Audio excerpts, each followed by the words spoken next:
Des idées et du goût. L'émission spéciale autour de l'artisanat, du savoir-faire et de la gastronomie.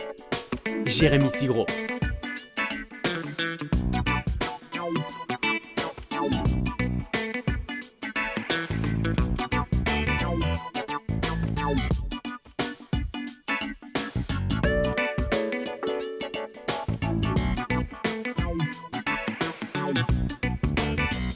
Eh bien bonsoir à toutes, bonsoir à tous, soyez les bienvenus sur l'antenne de Variance FM, c'est Jérémy et je suis très heureux de vous retrouver pour un tout nouveau numéro de l'émission Des idées et du goût. Nous sommes ensemble pendant une petite heure pour découvrir ce soir 3 artistes. Et oui, la semaine dernière, c'était des artisans créateurs que nous avions eu le plaisir de recevoir. Et bien ce soir, ce seront 3 artistes. En plus, ça tombe bien, c'est la semaine des métiers d'art en ce moment, donc on tombe parfaitement bien, on est parfaitement raccord. Allez, écoutez, je vous propose sans plus attendre de recevoir tout de suite la première invitée de cette soirée. Il s'agit en l'occurrence de Sarah et elle va nous parler de ses photographies de Lego. Bonsoir Sarah. Bonsoir. On est ravis de vous avoir parmi nous sur les ondes de Variance FM, c'est un plaisir. Également, moi aussi. Eh bien écoutez, en tout cas, j'ai plein de questions à vous poser sur ce que vous faites. Mais pour commencer, qu'est-ce qui vous a donné envie de vous lancer dans la photo et pourquoi avez-vous choisi de vous concentrer sur l'univers des Lego ? Alors je dirais que la photographie, ça remonte à très longtemps. Bon, je suis pas non plus très vieille, mais depuis l'enfance, en fait, j'ai toujours aimé photographier autant des paysages que des personnes de mon entourage, ou même pas d'ailleurs. Ça peut être des passants comme ça dans la rue. Et puis alors après, les Lego. Il y a 8 ans environ, j'ai participé à une exposition sur Diemose, une exposition Lego. En fait, j'y suis allée en tant que visiteur. Et là, je me suis dit, waouh, il y avait un truc à faire. Les Lego, ça a quand même traversé pas mal de générations. Et j'ai eu envie, en fait, de me lancer. Donc, j'ai commencé à acheter des figurines et à les prendre en photo, quoi. Voilà. Et le projet était parti. Alors, que peut-on retrouver sur vos photos de Lego ? Quels sont les principaux éléments que l'on retrouve de manière systématique ?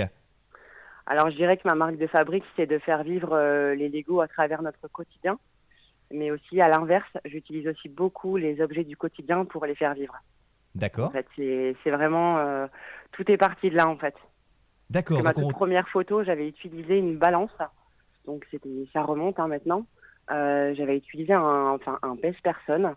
Vous savez, les pèse-personnes de l'époque qu'on pouvait régler avec la petite molette. Bien et sûr. J'avais mis une figurine, en fait, qui avait une tête du genre « Ah là là, j'ai grossi !» Et en fait, j'avais réglé la réglette sur 100. Et c'était ma toute première photo. D'accord. Et vous avez continué Voilà. sur cette lignée, effectivement, avec des scènes de la vie quotidienne. C'est ça.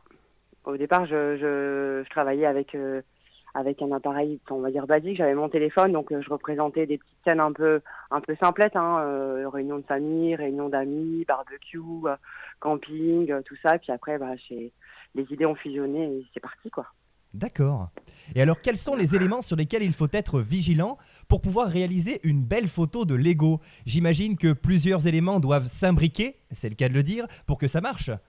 Alors moi, je dirais que la lumière, c'est la première des choses, en fait. Qu'elle soit naturelle ou non, d'ailleurs. Mais la lumière, c'est vraiment c'est la chose phare pour réussir une photo. Et ensuite, je dirais le cadrage. On Bien croit sûr. qu'il y a plein de gens qui disent « Wow, elle pose une figurine comme ça, elle la shoot et c'est parti », sauf que non, pas du tout. Et oui, bien sûr, Parfois, il faut faire 10 shoots pour en avoir une correcte.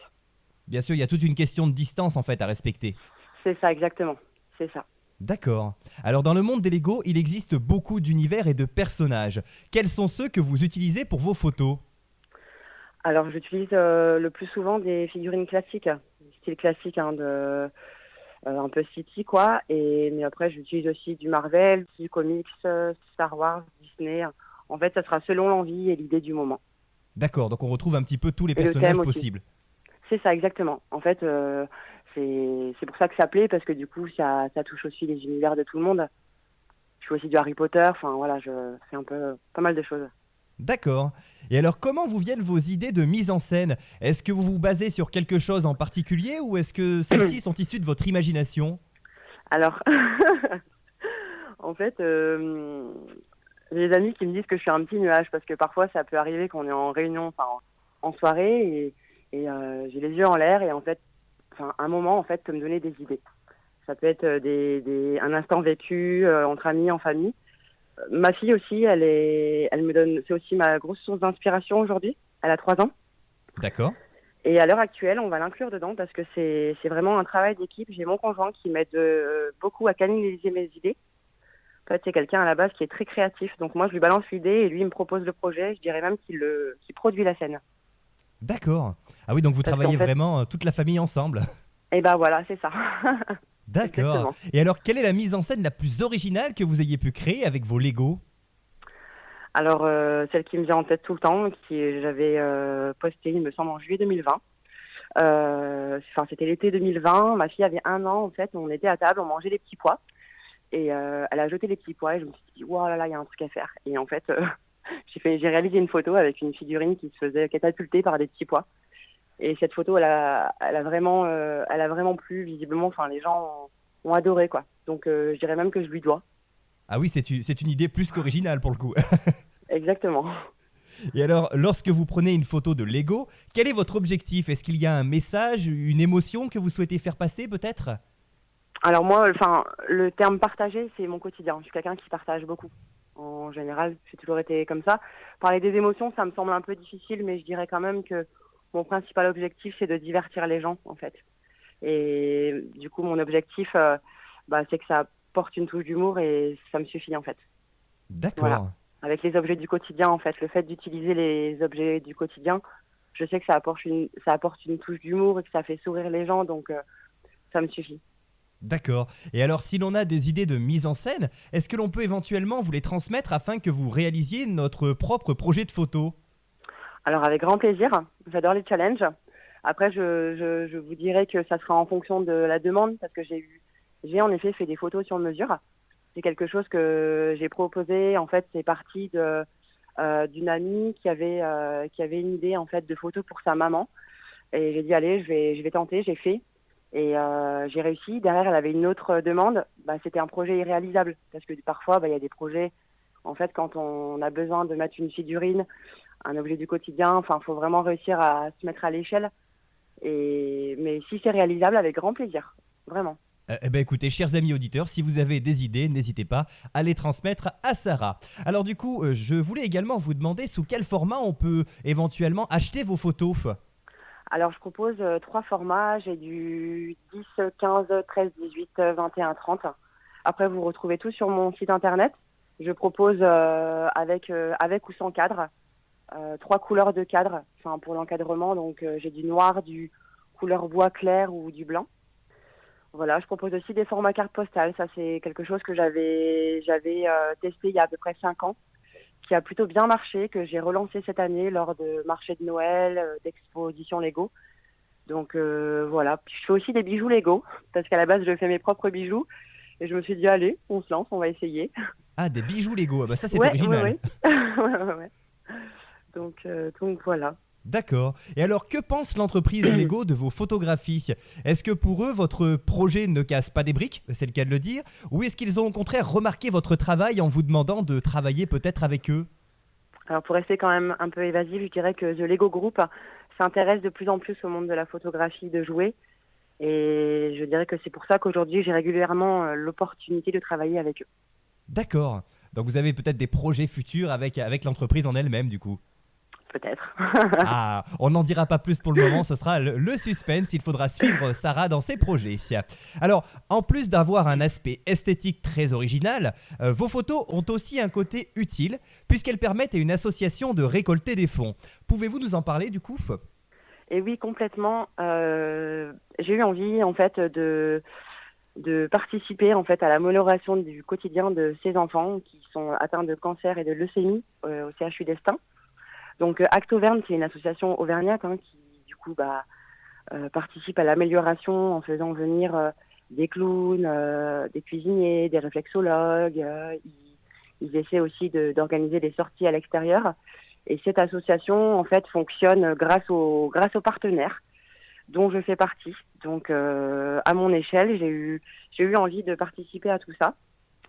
Donc je reverse un don par vente de photographies ou de bijoux ou de calendrier, parce que chaque fin d'année, je propose des calendriers aussi avec mes photos. Voilà, et dernièrement, je leur ai remis un joli chèque à mon échelle. Voilà. D'accord. Alors vous parliez il y a quelques instants de calendrier. Est-ce qu'il y a également déjà eu d'autres articles un petit peu différents des photos en elles-mêmes ? Alors, il y a un livre qui est sorti. Édité, l'éditeur, c'est Chronicle Book. La Montagne en a fait un article il y a quelques mois. D'accord. On est 50 photographes, en fait, à travers le monde. Et du coup, j'ai 6 ou 7 de mes photos qui apparaissent dedans, du coup. D'accord, c'est une autre façon de pouvoir peut-être découvrir vos photos. On rappelle le nom de l'éditeur, il s'agit de Chronicle Book. Sarah, le temps passe très très vite, il est désormais grand temps de se quitter, mais avant de vous laisser, j'ai tout de même une dernière question à vous poser. Où peut-on vous retrouver ? Est-ce que vous avez éventuellement une page Facebook, un site internet, peut-être même des événements qui sont prévus pour les prochains jours ? Alors, le site internet, c'est www.saroubastou.com. Et ensuite, pour les réseaux sociaux, Instagram, Facebook, Sarou Bastou pour Instagram et Sarou Bastou Lego pour Facebook. Écoutez, chers amis auditeurs, n'oubliez pas ce nom, Sarou Bastou Photographie. Vous verrez des créations qui sont très originales avec des photos de Lego, comme on l'a mentionné pendant cette interview. En tous les cas, on vous remercie infiniment encore une fois d'avoir été avec nous, Sarah. C'était un plaisir de vous recevoir. Merci. Et nous, Merci sur Variance beaucoup. FM, après cette belle interview, on va continuer sur la même lignée, j'ai envie de dire, avec une chanson qui est parfaitement raccord avec cette première interview, puisqu'on écoute Claude François avec Le Jouet Extraordinaire. Allez, continuons à nous amuser pendant quelques instants.